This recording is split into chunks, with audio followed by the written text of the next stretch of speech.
ഐതിഹ്യമാല അധ്യായം 47. വൈസ്കര ചതുർവേദ ഭട്ടതിരിയും യക്ഷി.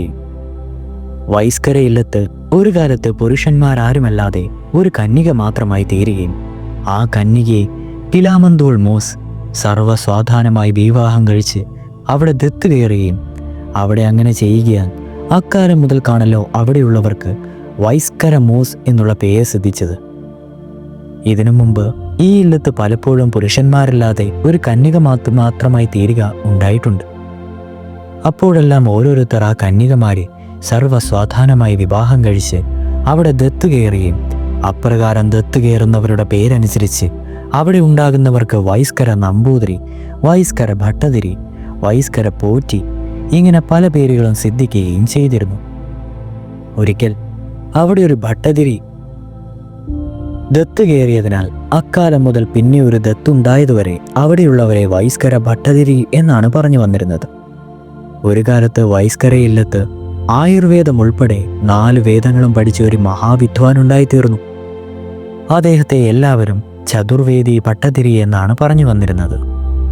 അദ്ദേഹം ഒരു മഹാവൈദ്യനും വലിയ മന്ത്രവാദിയുമായിരുന്നു. മന്ത്രവാദത്തിനുള്ള പ്രസിദ്ധി കൊണ്ട് അദ്ദേഹത്തെ മന്ത്രവാദത്തിനായി പല ദിക്കുകളിൽ നിന്നും ആളുകൾ വന്ന് കൂട്ടിക്കൊണ്ടുപോവുക പതിവായിരുന്നു. അങ്ങനെയിരുന്ന കാലത്ത് അന്ന് നാടുവാണിരുന്ന സാമൂതിരിപ്പാട് തമ്പുരാന് ഒരു യക്ഷിയുടെ ഉപദ്രവം ഉണ്ടായിത്തീരുകയും പല മന്ത്രവാദികൾ പഠിച്ച വിദ്യകളെല്ലാം പ്രയോഗിച്ചു നോക്കിയിട്ടും ആ യക്ഷിയെ ഒഴിപ്പിക്കുവാൻ കഴിയായികയാൽ ഒടുക്കം സാമൂതിരിപ്പാട് തമ്പുരാൻ്റെ ആളുകൾ വന്ന് ചതുർവേദ ഭട്ടതിരിയെ കോഴിക്കോട്ടേക്ക് കൂട്ടിക്കൊണ്ടു പോവുകയും ഭട്ടതിരി ചില മന്ത്രതന്ത്ര പ്രയോഗങ്ങൾ കൊണ്ട് ആ യക്ഷിയെ സാമൂതിരിപ്പാട് തമ്പുരാൻ്റെ ദേഹത്തിൽ നിന്ന് ഒഴിഞ്ഞു മാറ്റിക്കളയുകയും ചെയ്തു. യക്ഷി തൻ്റെ ദേഹത്തിൽ നിന്ന് വിട്ടുമാറിയെന്ന പൂർണ്ണബോധം വരികയാൽ സാമൂതിരിപ്പാട് തമ്പുരാൻ പലവിധ സമ്മാനങ്ങൾ കൊടുത്ത് സന്തോഷിപ്പിച്ച് ചതുർവേദി ഭട്ടതിരിയെ സബഹുമാനം തിരിച്ചയച്ചു. ഭട്ടതിരി കോഴിക്കോട്ടു നിന്ന് തിരിച്ചു പോന്നു. നേരം വൈകിയപ്പോൾ വഴിക്കൊരു നമ്പൂരിയുടെ ഇല്ലത്ത് കയറി കുളിയും സന്ധ്യാവന്ദനാദികളും ചെയ്തു.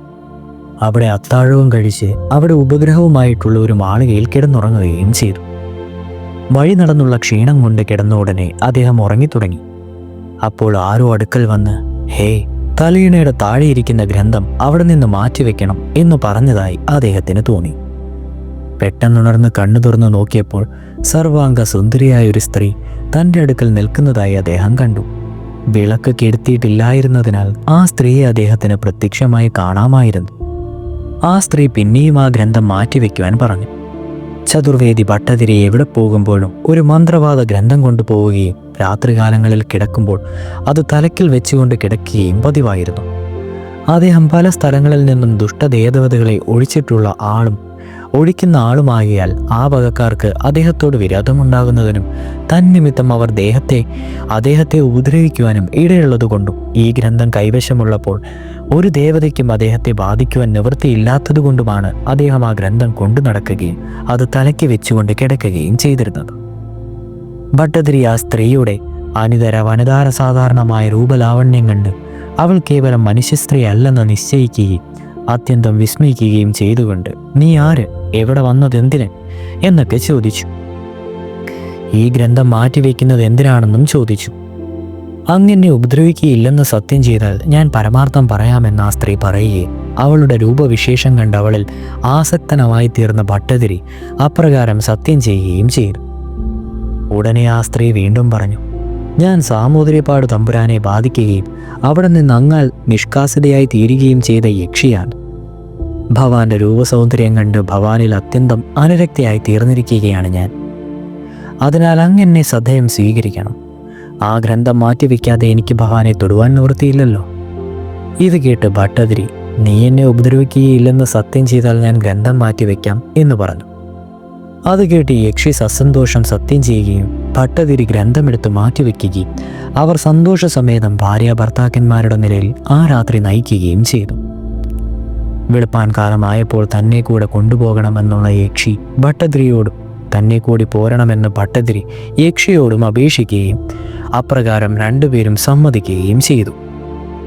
അനന്തരം ഭട്ടതിരിയും അന്യന്മാർക്ക് അദൃശ്യയായ യക്ഷിയും അവിടെ നിന്ന് പുറപ്പെട്ട് ഏതാനും ദിവസങ്ങൾ കൊണ്ട് വൈസ്കര ഇല്ലത്ത് വന്നു ചേരുകയും പിന്നെയും അവർ ഭാര്യ ഭർത്താക്കന്മാരെ പോലെ പരസ്പര സ്നേഹത്തോടുകൂടി വർത്തിക്കുകയും ചെയ്തു.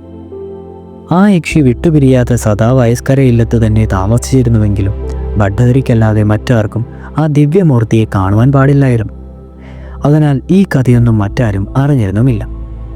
ഇങ്ങനെ ഏതാനും കാലം കഴിഞ്ഞപ്പോൾ ആ യക്ഷി ഭട്ടതിരിയിൽ നിന്ന് ഗർഭം ധരിക്കുകയും അജിരേണ പ്രസവിച്ച് ഒരു പെൺകുട്ടി ഉണ്ടാവുകയും ചെയ്തു. അപ്പോഴേക്കും ഭട്ടതിരിക്ക് യൗവനം ക്ഷയിക്കുകയാൽ അദ്ദേഹത്തിനും യക്ഷിക്കും പരസ്പരം വിരക്തി ജനിക്കുകയും യക്ഷി സ്വപുത്രിയെ മേനക ശകുന്തള എന്ന പോലെ അവിടെ ത്യജിച്ചിട്ട് സ്വസ്ഥാനത്തേക്ക് പോവുകയും ചെയ്തു.